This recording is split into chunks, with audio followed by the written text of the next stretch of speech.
in this module, we're going to be discussing managing signs and symptoms during end-of-life care. So the nurse really plays an essential role in managing these signs and symptoms. You guys are the ones that are delivering these interventions, whether it be pharmaceuticals or therapies that you're giving. And so the nurse role is incredibly powerful in managing these signs and symptoms during end-of-life care.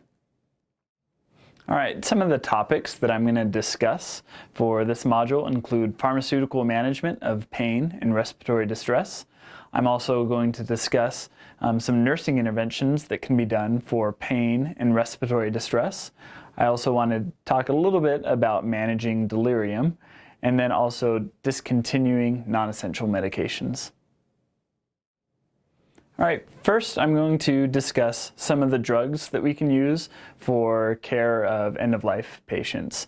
And so really the goal of this is to optimize end-of-life experience for both the patient and the family. And then also we want to make sure we're balancing medication efficacy with adverse events. All right, so some points to make with managing pain and respiratory distress with medications. The first one, we kind of briefly touched it in the very first module when we talked about terminal extubation, and it's pre-medication.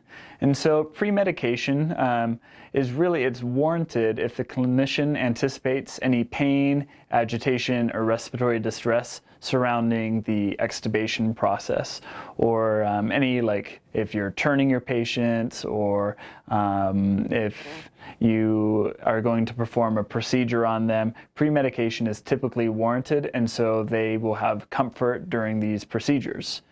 Some other notes to take are oftentimes these patients are already on some type of opioid regimen.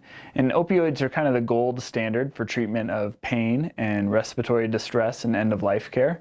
And so if they're already on a regimen, and this can be if they're an intubated patient and they were on a fentanyl drip, it's recommended just to leave them on their old opioid regimen. And so this would be like a fentanyl drip. You just keep it on after the extubation. Also, some things to think about if they're opioid naive. We like to start with lower doses and then titrate to whatever effect is needed to keep them comfortable. It's really important to recognize these medications have the ability to greatly alter the patient's mental status. And so what we're shooting for here is to give them the best quality and pain-free experience that we can while keeping them awake. And this is so they can still have conversation with their family if they're able to, or experience, this time in their life. If the patient is in a lot of pain, this is like our priority, and we will give them medication to treat their pain regardless of what their mental status is, just so that way they have comfort during this time and they aren't experiencing this distressing sign and symptom. The medications vary from patient to patient, institution to institution, and provider to provider. Some of the common ones that you'll see will be morphine, hydromorphone, and fentanyl.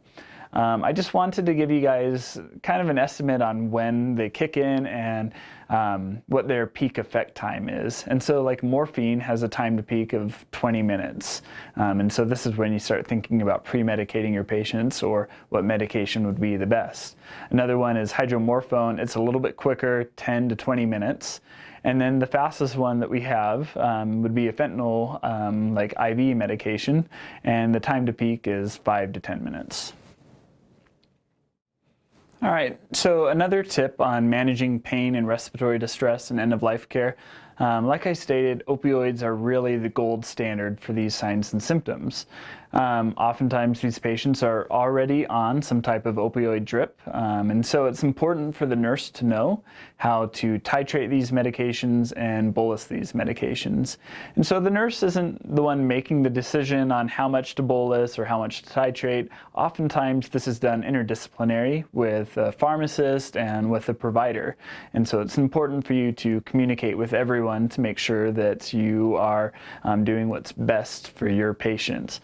Some general rules that we've seen in the literature about bolusing opioids if they're on a drip would be a bolus dose of 50 to 100% of their hourly infusion. You can do that every 15 minutes or so. And again, these are just general guidelines.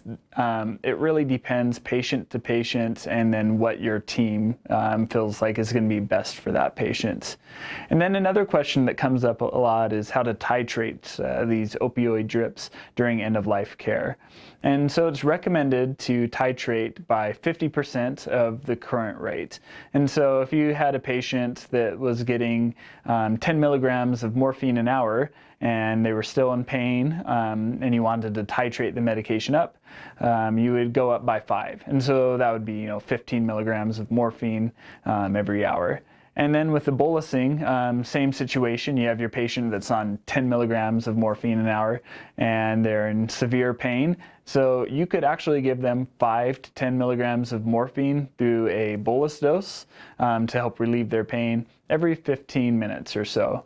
Again, just keep in mind that this is order specific, institution specific, and provider specific. So work with your team to decide what's best for your patient.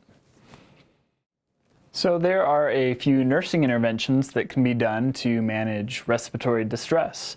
So one of the first ones is using like a fan to blow cool air on your patient's face. And what this does is it actually stimulates the trigeminal nerve and helps relieve that mismatch between ventilation and oxygenation.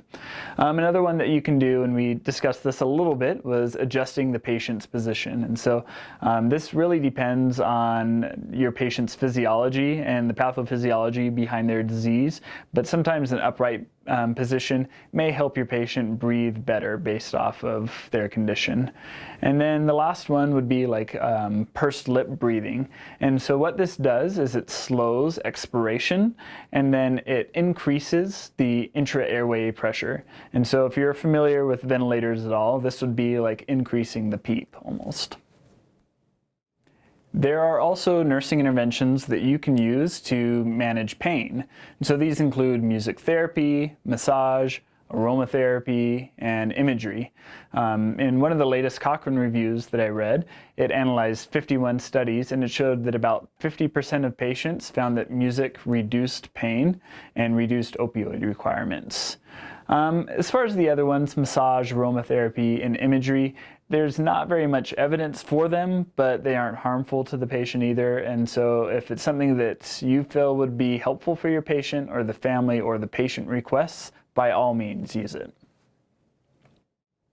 All right, so managing delirium in end-of-life care patients also requires a lot of times to manage agitation and anxiety. So these are very common symptoms that coexist with delirium. The kind of gold standard for agitation and anxiety are benzodiazepines. A common regimen that you may see would be like lorazepam, 1 to 2 milligrams IV every hour.